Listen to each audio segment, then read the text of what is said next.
Welcome back to Ditch the Diet Club. Today is lesson 12. This is our last lesson, and we're going to talk about eating out. It's important to understand that when you're trying to lose weight or get healthier, eating out doesn't have to be avoided. You can still go out and be social and eat meals as long as you know a few tips. So let's talk about the important things to look for.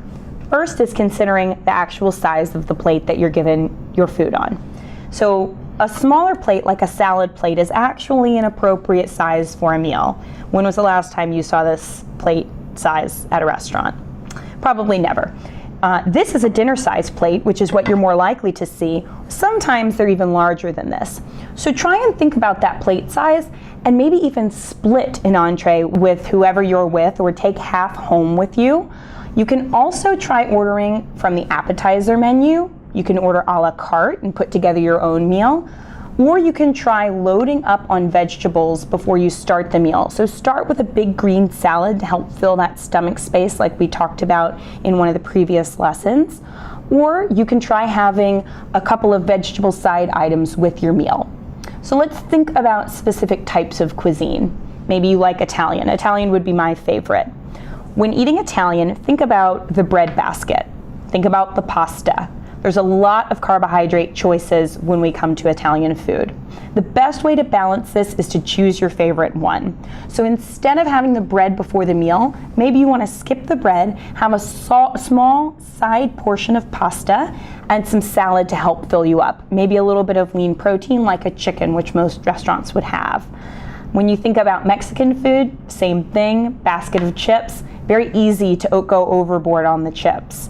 My suggestion is, instead of eating out of the chip basket, try taking a small handful and putting it on a napkin in front of you. That can be your portion of chips. Now, if you want to go back for more, that's okay, but you at least have a break in eating to decide whether you're ready to go back for more or not. Other things to think about with Mexican food: tacos, the tortillas, the rice, the beans.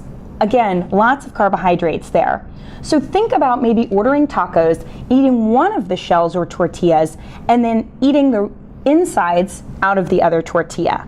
This is especially important if you do want that little handful of chips at the beginning of the meal. Also, think about fat content. There's a lot of sour cream, cheese, guacamole. Just pick your favorite one. Instead of having all three, if you can't live without cheese, go for the cheese. For me, it would be guacamole. Now, pizza. When going out for pizza, you should really always start with a salad.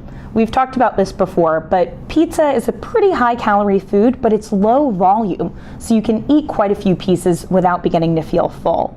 Also think about getting a thin crust pizza. Maybe ask for extra veggies, and you can always ask them to do half of the cheese. Cheese is a pretty expensive ingredient, so I can promise you they'll be happy to do it.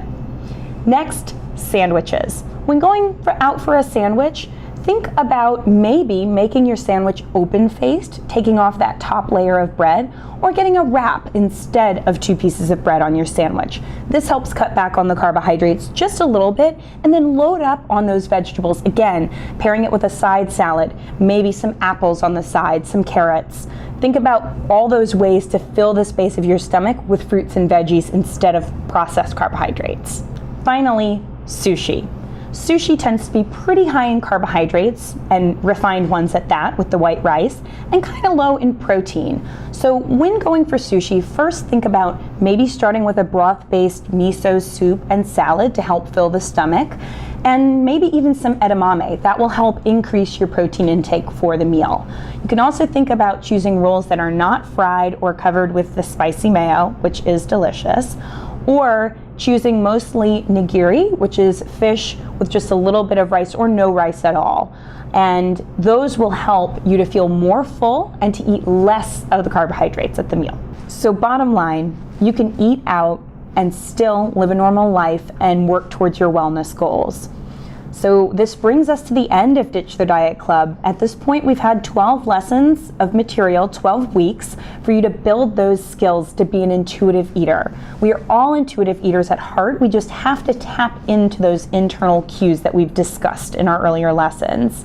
So thank you for joining Ditch the Diet Club, for being a part of the program. And remember, CHA is always here to help you with your health goals. Take care.